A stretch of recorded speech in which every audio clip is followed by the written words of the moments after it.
जय माता रानी। दोस्तों, मैं नीता विक्रम चैनल में आपका स्वागत करती हूँ। माता रानी के नाम का जयकारा लगाएं। कमेंट सेक्शन में जय माता रानी एवं ओम नमो भगवते वासुदेवाय अवश्य लिखिए। आप अधिक मास में अधिक फलों को प्राप्त करेंगे। जो भी आपकी मनोकामना होगी शीघ्र पूरी होगी। दोस्तों, अधिक मास में दुर्भाग्य का नाश होता है। आपके जो भी प्रारब्ध होते हैं उसके अनुरूप आपको फलों की प्राप्ति होती है। किसी को जीवन में कष्ट की प्राप्ति होती है, किसी को जीवन में सुख की प्राप्ति होती है। परंतु जिन स्त्री और पुरुष को इस समय में कष्ट भोगना पड़ रहा है, वह यदि अधिक मास में भगवान का जप तप करते हैं, पूजा पाठ करते हैं, उपवास करते हैं, तो इसका अनंत गुना फल उन्हें प्राप्त होता है। जीवन के कष्टों से मुक्ति मिलती है। आप सभी को कष्टों से मुक्ति मिले, जीवन में सुख सौभाग्य आए, ऐसी मेरी कामना है। आज मैं आपको अधिक मास एवं पुरुषोत्तम मास का 12 अध्याय सुना रही हूँ। इसे बहुत ही श्रद्धा भक्ति के साथ सुनिए। श्री हरि विष्णु की कृपा आप सबको अवश्य प्राप्त होगी। तो जल्दी से दोस्तों नीता विक्रम चैनल सब्सक्राइब करिए। वीडियो के नीचे बने हुए लाल रंग के सब्सक्राइब के बटन को प्रेस करिए और बाजू में बनी हुई घंटी अथवा बेल के आइकन को प्रेस करिए। इससे आपको व्रत पूजा पाठ संबंधी सभी जानकारी निःशुल्क प्राप्त होगी। एवं आप इस वीडियो को ज़्यादा से ज़्यादा लोगों के साथ शेयर करिए, परिवार एवं मित्रों में शेयर करिए। इससे आपको धर्म का लाभ होगा। सबसे पहले श्री हरि विष्णु भगवान का ध्यान करते हैं, फिर कथा का श्रवण करेंगे। शांताकारं भुजगशयनं पद्मनाभं सुरेशं विश्वाधारं गगन सदृशं मेघवर्णं शुभांगं लक्ष्मीकान्तं कमलनयनं योगिभिर्ध्यानगम्यं वंदे विष्णुं भवभयहरं सर्वलोक एकनाथम। इस पूरे संसार के एक ही नाथ हैं श्री हरि विष्णु, जिनको हम सब प्रणाम करते हैं। श्री गणेशाय नमः। श्री गुरुभ्यो नमः। श्री गोपीजन वल्लभाय नमः। 12 अध्यायः। अधिक मास का 12वां अध्याय एवं पुरुषोत्तम मास का 12वां अध्याय। नारद जी बोले, जब शिवजी वहाँ से चले गए तब उस कन्या ने क्या किया? इस पर श्री नारायण बोले, जो राजा युधिष्ठिर ने भगवान कृष्ण से यह पूछा तो उन्होंने जो कहा वह मैं आपसे कहता हूँ। श्री कृष्ण बोले, हे राजन, शिवजी के चले जाने पर वह कन्या बहुत लंबी लंबी सांसें लेने लगी, डरी हुई हो गई और उसकी आंखों से आंसू बहने लगे। उसके हृदय में अग्नि जल रही थी और वह तपस्विनी कन्या उस समय जले हुए पत्ते की लता की तरह हो गई। दुख और ईर्ष्या के कारण वह बहुत ही व्यथित थी। जिस प्रकार चूहे के बिल में घुसकर आक्रमण करके सांप उसे वश में कर लेता है, उसी प्रकार उपयुक्त अवस्था वाली तपस्विनी बाला प्रभु के काल के आक्रमण के वश में आ गई। वर्षा ऋतु का आगमन होने पर जिस प्रकार मेघों के बीच में से आकाश से बिजली चमक कर स्वतः ही नष्ट हो जाती है, उसी प्रकार तपस्या से जले हुए पाप वाली वह कन्या अपने आश्रम में मर गई। उस समय धर्मनिष्ठ यज्ञसेन नामक राजा ने बड़ी सामग्रियों से युक्त उत्तम यज्ञ किया। उस यज्ञ कुंड से सुवर्ण के समान कांति वाली एक लड़की उत्पन्न हुई। वह कुमारी द्रुपद राज की कन्या के नाम से संसार में विख्यात हुई। पहले जो मेधावी ऋषि की कन्या थी वह सब लोकों में द्रौपदी के नाम से प्रसिद्ध हुई। उसी को स्वयंवर कर, मछली को वेद कर वह भीष्म अथवा कर्ण बहुत से राजाओं को निंदित कर अर्जुन ने पांचाली के रूप में पाया। हे मुनि, वह द्रौपदी दुष्ट दुशासन द्वारा बाल पकड़कर खींची गई। उसे हृदय को विदीर्ण कर देने वाले वचन सुनाए गए।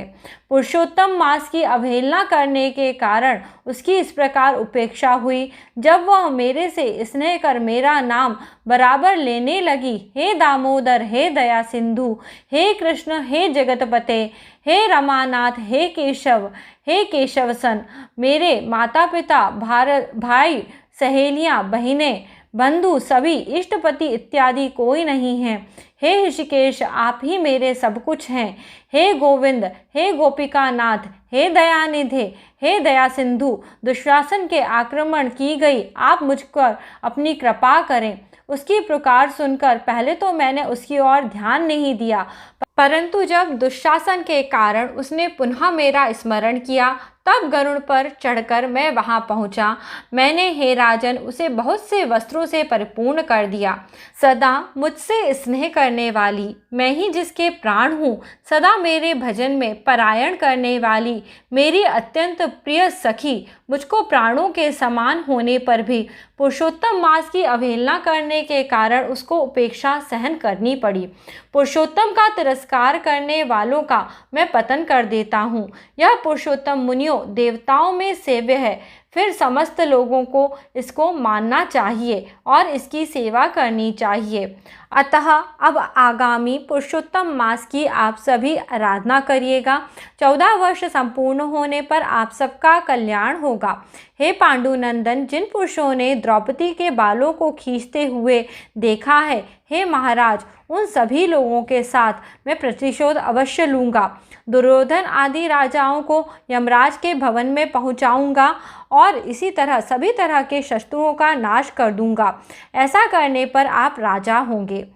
मुझे अपने भक्तों के अलावा और कोई प्रिय नहीं है। ना ही मुझे लक्ष्मी प्रिय है, ना ही बलभद्र जी, ना ही मुझे देवकी जी प्रिय है, ना प्रद्युम्न और ना ही सत्याय प्रिय है। जिनके लिए धन की आवश्यकता होती है, जो पीड़ित होते हैं, मैं सदैव उनके पास रहता हूँ।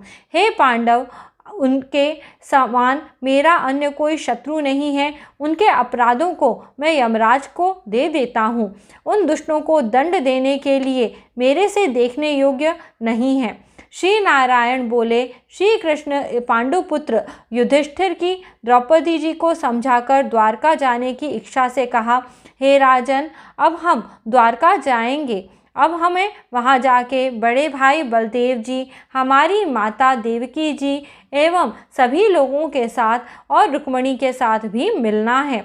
दर्शन की उत्कंठा से बोले, सब हमारे आगमन की कामना कर रहे होंगे, टकटकी लगाकर हमारा चिंतन करते होंगे।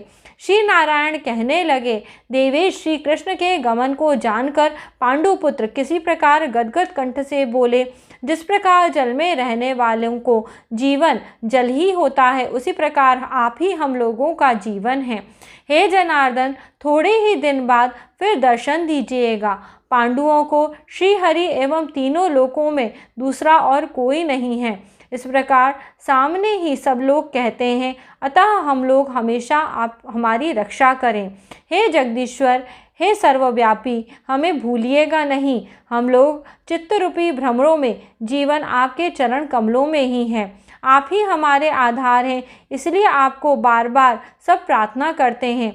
इस प्रकार पांडुपुत्रों ने निरंतर श्री कृष्ण जी से वंदन किया। प्रेमानंद में मग्न होकर धीरे धीरे रथ पर सवार होकर पीछे की तरफ चलने वाले पांडुपुत्रों को लौटाकर द्वारकापुरी आ गए। श्री नारायण बोले, इसके बाद द्वारकानाथ श्री कृष्णचंद्र ने द्वारकापुरी जाने पर राजा युधिष्ठिर अपने छोटे भाइयों के साथ तप करते हुए तीर्थ में भ्रमण करते हुए, हे ब्राह्मण नारद जी, भगवान के प्रिय पुरुषोत्तम मास में मन लगाकर श्री कृष्णचंद्र जी के वचनों का स्मरण करते हुए अपने छोटे भाई से एवं द्रौपदी से राजा युधिष्ठिर बोले, पुरुषोत्तम मास में होने वाले अत्यंत उग्र पुरुषोत्तम महात्मा को सुनना। पुरुषोत्तम भगवान के पूजन किए बिना सुख किस तरह मिलेगा। इस भारतवर्ष में वह धन्य है, वह पूज्य है, वही श्रेष्ठ है जो अनेक प्रकार के नियमों से पुरुषोत्तम भगवान का पूजन अर्चन करा करते हैं। इस तरह समस्त तीर्थों में भ्रमण करते हुए पांडुपुत्र पुरुषोत्तम मास आने का विधिपूर्वक व्रत करने का संकल्प लिया। हे मुनि नारद, व्रत के अंत में 14 वर्ष पूर्ण होने पर श्री कृष्ण भगवान की कृपा से अतुल निष्कंटक राज्य को प्राप्त किया। पूर्व काल में सूर्य वंश में होने वाले दृढ़धनवा नाम का राजा पुरुषोत्तम मास की सेवा में से बड़ी लक्ष्मी, पुत्र पौत्र सुख अनेक प्रकार के भोगों को भोग कर योगियों को भी दुर्लभ जीवन को भगवान वैकुंठ लोक को प्राप्त हुआ। हे मुनि श्रेष्ठ नारद, इस पुरुषोत्तम मास के अतुल्य महात्म को करोड़ों कल्प समय मिलने पर भी मैं कहने में असमर्थ हूँ। सूत जी बोले, हे विप्रलोक, पुरुषोत्तम मास का महात्म कृष्ण द्वैपायन व्यास जी से मैंने सुना है, तथापि कहने में मैं समर्थ नहीं रही हूँ। इस पुरुषोत्तम मास को अखिल महात्मा को स्वयं नारायण कहते हैं और साक्षात बैकुंठवासी हरि भगवान जानते हैं, परंतु ब्रह्मादि देवताओं से नमस्कार किए जाने वाले और इस प्रकार के गोलोकनाथ श्री कृष्ण जी के द्वारा अपनाए हुए पुरुषोत्तम मास का संपूर्ण महत्व नहीं जानते हैं तो मनुष्यों को कहाँ से जान सकता है। इति श्री ब्रह्म नारदीय पुराणे पुरुषोत्तम मास महात्म्ये श्री नारायण नारद संवादे पुरुषोत्तम व्रत उपदेश नाम 12 अध्याय। जय बोलो श्री हरि विष्णु भगवान माँ लक्ष्मी की जय। मंगलम भगवान विष्णु मंगलम गरुड़ध्वज मंगलम पुंडरीकाक्ष मंगलायतनम हरि मूकं करोति वाचालं पंगुं लघयते गिरिं यत् कृपा तदमहं वन्दे परमानंद माधवम। जय श्री कृष्ण भगवान की जय। जय पुरुषोत्तम मास की जय। श्री हरि विष्णु लक्ष्मी मैया की जय। राधा रानी की जय। आज के आनंद की जय। सभी सुनने वालों की जय। हे प्रभु, इस कथा का आनंद हम सबको जिस प्रकार प्राप्त हो रहा है उस प्रकार आप सबको भी प्राप्त हो। आपने आज पुरुषोत्तम मास के महात्मा का 12वां अध्याय सुना, जिसको कहते हुए कई तरह से मैं भाव विभोर हो गई, क्योंकि पुरुषोत्तम मास की यह कथा सभी को आनंद देने वाली है, श्री कृष्ण का प्रेम प्रदान करने वाली है। इसी प्रकार आपके जीवन में इसी प्रेम की अनुभूति होती रहे। आप सब श्री कृष्ण के प्रेम में इस पुरुषोत्तम मास में अच्छे से अच्छे कर्म करिए, जब तक पूजा पाठ दान इत्यादि ज़रूर करते रहिए। 18 सितंबर 2020 से शुरू हुए पुरुषोत्तम मास का अंत होगा 16 अक्टूबर 2020 को। इसे अधिक मास, पुरुषोत्तम मास, मलमास के नाम से जाना जा रहा है। आप सभी इस पुण्य मास में पुण्य कर्मों को करके पुरुषोत्तम मास के अधिकतम फल को ग्रहण करिए। जय माता रानी। दोस्तों, अपना सभी अपने ख्याल रखिए और इस वीडियो को ज़्यादा से ज़्यादा लोगों के साथ शेयर करिए, लाइक करिए। आज का वीडियो पसंद आया है तो मुझे ज़रूर कमेंट करके बताइए। जय माता रानी।